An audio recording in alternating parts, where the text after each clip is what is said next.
Very वम welcome again your favourite YouTube channel brain booster classes में। तो हम लाए हैं 11 तारीख की पहली शिफ्ट का पेपर, जिसकी बात की थी मैंने फिजिक्स के लिए ऊपर। तो अब ये रहा पहला क्वेश्चन। तो ये क्वेश्चन क्या कहता है, ये देखिए।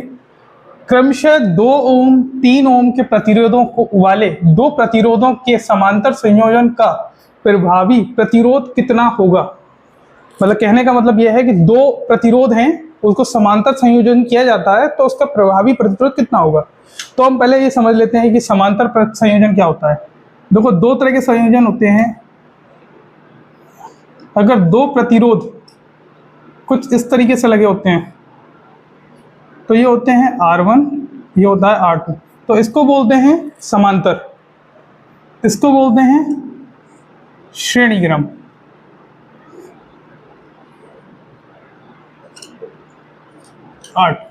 अगर दो इस तरीके से लगे हैं तो उसको बोलेंगे समांतर, और दो इस तरीके से लगे हैं तो उसको बोलेंगे श्रेणीक्रम। तो अभी हमारा क्वेश्चन क्या है, 2 और 3 प्रतिरोध वाले प्रतिरोधों को समांतर क्रम का प्रभावी। तो हमें इसके बारे में भी बात नहीं करनी है, तो इसको हटा देते हैं और बात करते हैं समांतर संयोजन पर।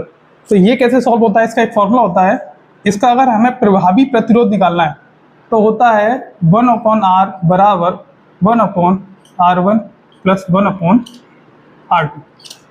ठीक। अब हमारे R1 R2 की वैल्यू हमारे पास ये दी गई है, इसको इसमें रखते हैं। तो निकालेंगे 1/R बराबर 1/2 प्लस 1/3। ये कैसे सॉल्व करते हैं, इनका एलसीएम लेते हैं। 2 और 3 का एलसीएम आता है 6। कैसे आया बता देता हूँ। 2 और 3, 2 एकम 2, 3 नीचे आया 3, इन दोनों को मल्टीप्लाई कर 3 दूनी 6। तो ये तो सब किसी को आता होगा, खैर इसके बारे में बात नहीं करते। तो इसका डिवाइड करते हैं इससे। 2 डिवाइड बाई 6 का डिवाइड करेंगे जब 2 से, तो ऊपर आएगा 3 और 3 का गुणा कर देंगे ऊपर। तो 2 3 6, 1 गुणा 3। फिर इस 6 में इस 3 का डिवाइड करेंगे तो 6 का भाग जब 3 से देंगे तो 3 दूनी 6, तो 2 आया, 2 को कर देंगे ऊपर। 3 एकम 3, 2 एकम 2 बटे 6, यह आया 5/6। अब ये किसकी वैल्यू है आप देखें अगर, तो 1/R 1/R और 1/R। लेकिन क्या हमें ये चाहिए, नहीं हमें चाहिए R। तो इसको ऊपर करना पड़ेगा, इसको ऊपर करना पड़ेगा। तो ये संख्या भी पलट जाएगी। जब इसको ऊपर करेंगे तो R = 6/5। अब इसको डिवाइड करते हैं तो 5 एकम 5, पॉइंट लगाया, 0 बढ़ाया, 1 बचा, 5 दूनी 10। तो R की वैल्यू कितनी आई 1.2। तो ये क्या टिक हो गया हमारा 1.2 ओम। R को लिखते हैं, प्रतिरोध को हमेशा लिखते हैं ओम में। तो ये आपका यहाँ तक सॉल्व हो गया। लेकिन ये तो है आम जिंदगी, और एग्जाम में इतना टाइम नहीं मिलता हमें करने का। तो क्या करना है, बहुत सीधा बताता हूँ आपको। 2 R1 R2 दे रखा है, कुछ नहीं करो आप, बस R लिखो और जो भी प्रतिरोध दिए हैं उन दोनों का सीधा मल्टीप्लाई करो, 2 गुणा 3 बटे, और दोनों को जोड़ के बटे में लिख दो। 2 तिया 6, नीचे आया 5, काटेंगे 1.2। ये है मेंटोस जिंदगी। समझ में आया आपको। ये है शॉर्ट ट्रिक, इसको हम कह सकते हैं ट्रिक है। आप डायरेक्ट पेपर में याद रखिए, जब भी दो प्रतिरोध मिले तो सीधा मल्टीप्लाई करके बटे में दोनों को जोड़ दें, और आपका जो भी वैल्यू आए वो आपका आंसर होगा। तो इसीलिए हमारा ये दूसरा ऑप्शन टिक हो गया। तो ये हो गया आपका प्रतिरोध वाला क्वेश्चन। अब चलते हैं दूसरे क्वेश्चन की ओर। तो ये रहा आपका दूसरा क्वेश्चन। घरेलू उद्देश्य हेतु प्रयुक्त फ्यूजों की रेटिंग की सीमा में होती है, किस सीमा के अंदर हो सकती है। आपके सामने 4 ऑप्शन दिए हैं, 100 एम्पियर से 200 एम्पियर, 1 एम्पियर से 10 एम्पियर, 500 एम्पियर से 1000 एम्पियर, 1000 एम्पियर से 2000 एम्पियर। आपको ये बताना है कि किस सीमा में होती है घरेलू उद्देश्य। घरेलू उद्देश्य मतलब घरों की रेटिंग। अब घरों में किस रेटिंग में आपका ऑप्शन आएगा, आपको ये बताना है। तो आपको मैं पहले थोड़ी बात बता देता हूँ एक, कि 20 मिली एम्पियर आपको एक झटका दे सकता है। ये करंट के बारे में बताता हूँ मैं आपको कि एम्पियर कैसे काम करता है। करंट की यूनिट होती है एम्पियर, धारा की। तो एक एम्पियर कितना होता है? 20 मिली एम्पियर आपको झटका दे सकता है, ठीक है। 0.5 एम्पियर करंट मतलब आधा एम्पियर करंट आपको हृदयाघात कर सकता है, मीन्स हार्ट अटैक। आपको हार्ट अटैक आ सकता है आधे एम्पियर करंट। और 1 एम्पियर करंट बहुत है आपकी मौत का कारण बनने के लिए। तो ये एक करंट से जुड़ी थोड़ी बातें हैं। लेकिन आप ये सोचिए 1 एम्पियर से मौत हो सकती है, तो ये कितना करंट है? आप अंदाजा लगाइए थोड़ा सा। इसको रेंज निकालने के लिए हम थोड़ा सा एक एग्जांपल ले लेते हैं। जैसे आपके घर का लोड ले लेते हैं हम, कि मान लीजिए घर का लोड है 2 किलोवाट और वोल्टेज कितना होता है? मान लीजिए 240 वोल्ट ले लिया हमने, ठीक है, ये वोल्ट है। पावर फैक्टर ले लो आप cos फाई 0.9। अच्छा, अभी आप इसको छोड़ दीजिए, cos फाई को रहने दीजिए, cos फाई को रहने दीजिए। आप नॉर्मल करंट निकालिए P = VI से। पावर कितना है? 2 किलोवाट। 2 किलोवाट का मतलब 2000 वाट। किलो में 3 जीरो आ जाती है, तो ये हो गया आपका 2 किलोवाट। वोल्टेज 240। करंट निकालना है आपको, ये मल्टीप्लाई में इधर आके डिवाइड हो जाएगा।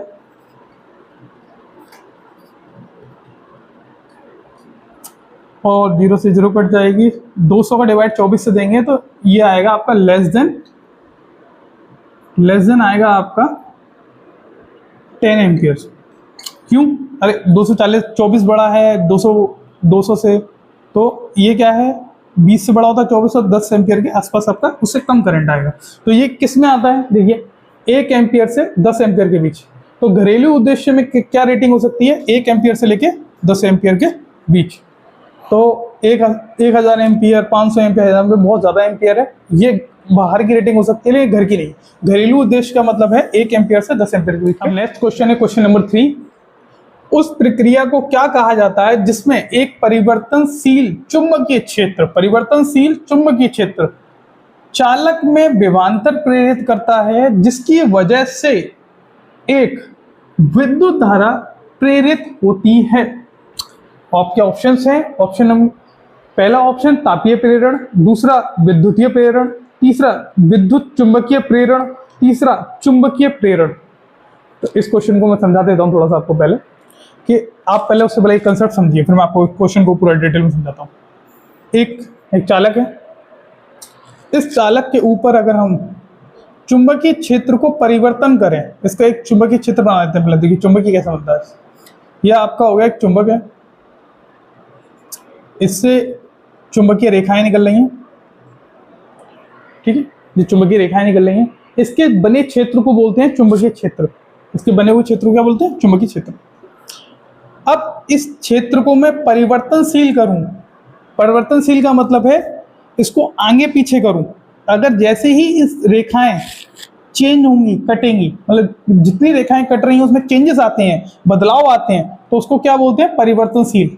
तो इसको हम आगे पीछे अगर करेंगे तो इस क्षेत्र में होगा परिवर्तनशील, जिसकी वजह से इस चालक पर, ये एक चालक है, जिसकी वजह से इस चालक पर एक विद्युत वाहक बल उत्पन्न हो जाएगा। क्या हो जाएगा? एक विद्युत वाहक बल उत्पन्न हो जाएगा। लिख देता हूं, विद्युत वाहक बल, ठीक। अगर हम इस चालक को बंद कर दें तो बंद चालक में धारा प्रवाहित हो जाती है। क्या धारा मतलब करंट प्रवाहित हो जाती है अगर हम उसको बंद कर दें। तो अब आपको समझ में आया होगा कि हम किसी चालक को अगर परिवर्तनशील चुंबकीय क्षेत्र में करें तो एक विभवांतर, विद्युत वाहक बल को ही दूसरा नाम विभवांतर भी है, हालांकि डिफरेंस है इनमें, पर अभी के लिए आप याद कीजिए कि विभवांतर वोल्टेज, इसको इंग्लिश में वोल्टेज बोलते हैं, ठीक है। तो विभवांतर प्रेरित होता है जिससे एक करंट प्रोड्यूस हो जाती है, करंट प्रेरित होती है, करंट आपकी धारा प्रेरित होती है। इस पूरे को बोलते हैं हम विद्युत चुंबकीय प्रेरण। इसको क्या बोलते हैं, उसको विद्युत चुम्बकीय प्रेरण। तो इसमें कौन सा ऑप्शन है, देखो विद्युत चुम्बकीय प्रेरण, ये आपका तीसरा ऑप्शन करेक्ट हो गया। ठीक है, अब चलते हैं चौथे क्वेश्चन की ओर। विद्युत परिपथ में विद्युत धारा के प्रभाव के डैश के रूप में हानियां होती हैं। इसमें पूछा है कि अगर हम किसी विद्युत धारा प्रभाव करें, किसी के अंदर, किसी चालक में विद्युत धारा का प्रभाव करें, तो किस चीज की हानियां, कैसे हानियां होंगी, ध्वनि, ऊष्मा, प्रकाश या चुंबकीय हानियां। देखो आप जो सोचो, किसी चालक में हमने करंट पास कराया, चालक मतलब तार मान लीजिए, सिंपल तार लगाया, तार में हमने करंट पास कराया है, धारा प्रवाहित कराई। इसमें आप देखेंगे कि हम जब करंट कोई प्रवाह कराते हैं तो क्या उससे कोई आवाज आती है, ऐसा कुछ है क्या, आवाज आती है? अगर आवाज, तो क्या ऑप्शन में आवाज वाला कोई ऑप्शन ठीक हो सकता है? नहीं, ऐसी आवाज आती ही नहीं है, हानिया का कोई मतलब ही नहीं होता। तो ये तो हो गया गलत ऑप्शन। अब बात करते हैं, पहले तीसरे ऑप्शन की बात कर लेते हैं। क्या कोई प्रकाश निकलता है, कोई लाइट निकलती है, कुछ प्रकाश निकलता है उसमें से? नहीं, तो ऐसा भी नहीं है। चुंबकीय हानियां इससे जरूर, हाँ ये जरूर है कि इसमें अगर हम प्रभाव करेंगे तो इससे चुंबकीय क्षेत्र बनेगा, ये बात सच है, लेकिन उससे कोई हानियां तो नहीं होती हैं, मतलब इसमें हम प्रभाव करने से कोई हानि हो रही, ऐसा नहीं है। तो ये ऑप्शन भी आपका गलत हो गया।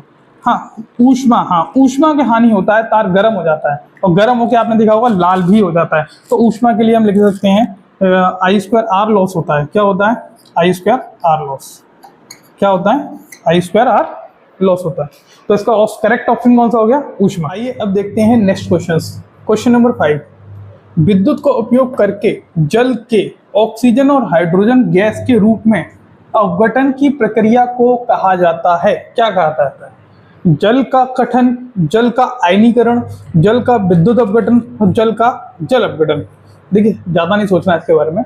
देखिए विद्युत क्या करके कर रहे हैं हम? विद्युत अपघटन करके कर रहे हैं। क्या कर रहे हैं? ऑक्सीजन और हाइड्रोजन को अलग कर रहे हैं।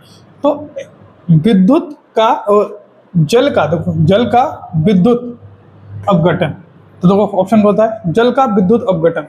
तो क्वेश्चन से समझ में आता है कि जल का विद्युत अपघटन कर रहे हैं, जल का विद्युत अपघटन कर रहे हैं, तो ऑप्शन नंबर 3 हो गया। ये आपका सीधा क्वेश्चन है। अब देखिए क्वेश्चन नंबर 6, साइन आई और साइन आर के अनुपात को क्या कहा जाता है? अपवर्तनांक, अपवर्तन या आवर्धन या वर्ण विक्षेपण। देखिए आपको तो सारे नाम सेम लग रहे होंगे, चलो मैं क्लियर कर देता हूँ थोड़ा थोड़ा। सबसे पहले बात करता हूँ मैं आवर्धन की। आवर्धन क्या होता है? किसी छोटी चीज से बड़ा बना देना, उसका आवर्ध कर देना, मतलब आवर्धन कहलाता है। तो आवर्धन होता है छोटी चीज से बड़ी बनाना। अपवर्तन क्या होता है? देखो परावर्तन क्या होता है? जैसे मान लो ये कोई चमकदार तल है, यहाँ पर कोई किरण पड़ी जो परावर्तित हो गई, तो इसको बोलते हैं परावर्तन। लेकिन जब कोई लेंस या शीशा होता है तो उससे वो परावर्तित नहीं होती है, अपवर्तित हो जाती है, अंदर चली जाती है, इसे बोलते हैं अपवर्तन। क्या बोलते हैं? जो किरण आ रही है वो अंदर आ जाए उसको बोलेंगे अपवर्तन, और जो लौट जाए, परावर्तित हो जाए, उसे बोलते हैं परावर्तन। उसे क्या बोलते हैं? परावर्तन। तो वर्ण विक्षेपण क्या होता है मैं आपको वो बता देता हूँ। देखो वर्ण विक्षेपण क्या होता है आपको याद कराया। तो अगर किसी प्रिज्म से श्वेत प्रकाश की किरण को डालते हैं तो वो 7 रंगों में विभक्त हो जाता है, जिसे हम विवग्योर बोलते हैं, से याद करते हैं, या वैजानी हपीन नाला से भी याद करते हैं। तो ये तो हो गया आपका ये। अब मैं आपको बता देता हूँ अपवर्तनांक क्या होता है। देखिए जैसे कि अभी मैंने आपको बताया अपवर्तन क्या होता है, कोई किरण आई और अंदर चली गई। एक होता है अभिलंब, जो इसके 90 डिग्री एंगल पर होता है, 90 डिग्री का कोण होता है उसमें, इसे बोलते हैं अभिलंब।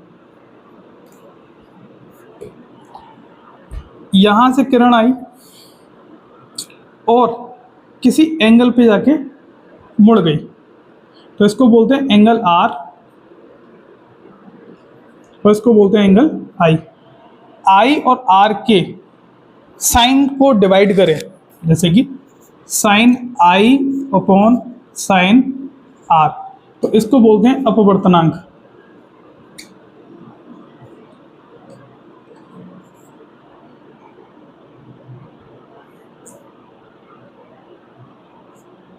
इसको बोलते हैं अपवर्तनांक। Sine i upon sine r के रेशियो को। ठीक है, तो इसका आंसर कौन सा हो जाएगा? अपवर्तनांक। तो ये रहा क्वेश्चन नंबर 7। एक गोलीय लेंस के वृत्ताकार सीमा रेखा का प्रभावी व्यास कहलाता है। एक द्वारक, फोकस, वक्रता त्रिज्या या वक्रता केंद्र।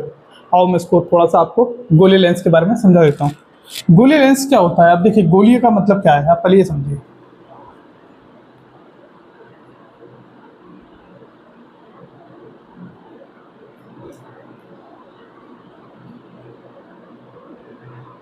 ठीक है, गोलीय लेंस का मतलब है गोला।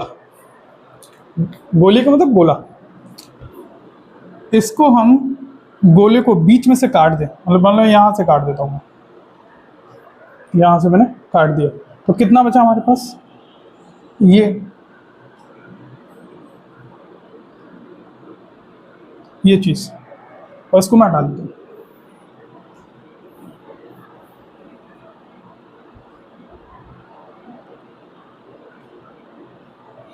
ठीक है, यही होता है अवतल लेंस, यही होता है अवतल लेंस। इसमें क्या है, देखो, इस गोले का एक केंद्र होगा, मान लो गोले का केंद्र यहाँ है, तो इसको सेंटर बोलते हैं, और इसको बोलते हैं पोल, और इन दोनों के बीच की दूरी होती है फोकस दूरी। पोल से लेके इसके मिडिल तक, माध्य तक होती है फोकस दूरी। तो फोकस कहते हैं इसको, वक्रता केंद्र होता है ये, और आपका द्वारक होता है ये, जो आपने इसका द्वार है यहां से लेके यहां तक को, इसको बोलते हैं द्वारक। इसको क्या बोलते हैं? द्वारक। इस पूरे वाले हिस्से को बोलते हैं द्वारक। तो मैं नाम लिख देता हूं, इसको बोलते हैं द्वारक।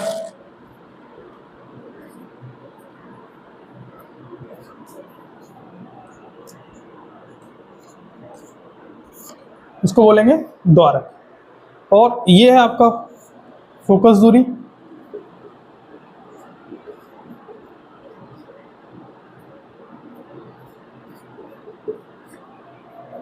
ठीक है, ये आपका केंद्र है, ये आपका केंद्र। तो गोलीय लेंस की वृत्ताकार सीमा रेखा का प्रभावी व्यास कितना होता है? देखो व्यास ये है, प्रभावी व्यास क्या है? देखो गोले का व्यास क्या होता है? ये होता है। तो ये क्या है हमारा? द्वारक। तो इसमें द्वारक कौन सा ऑप्शन है? ये। तो इसका ऑप्शन हो गया द्वारक। बात करते हैं क्वेश्चन नंबर 8 की। जब कोई किरण गोलीय दर्पण के वक्रता केंद्र C से गुजरती है तो परावर्तित किरण और आपतित किरण के बीच का कोण बनता है। देखिए, ये होता है, मैंने अभी पिछले क्वेश्चन से बताया, ये होता है P, ये होगा F और ये होगा C। ठीक है, अब जब कोई किरण की बात कर रहे हैं, जब वो गुजरती है वक्रता केंद्र C से, मतलब यहां से कोई किरण गुजरती है, तो एक तो होती है आपतित किरण जो उसके ऊपर पड़ेगी, और जो पड़ के लौटेगी, पड़ेगी क्यों लौटेगी? क्योंकि ये एक दर्पण है। दर्पण में नीचे क्या होता है? पेंट होता है।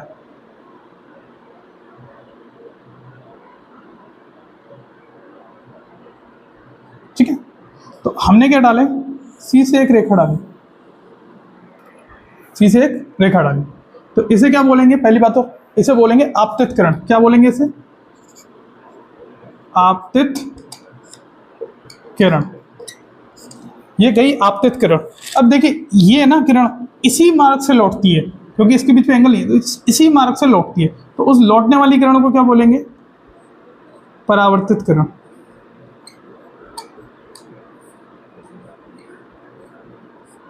आप जानते होंगे, जब दो लाइन पैरेलल हो या एक ही के ऊपर समांतर हो, मतलब दो लाइन या तो समांतर हो या एक दूसरे के ऊपर, तो उनका एंगल क्या होता है? एंगल होता है उनका 0, मतलब उनका कोण क्या रहता है? 0। कोण रहता है 0।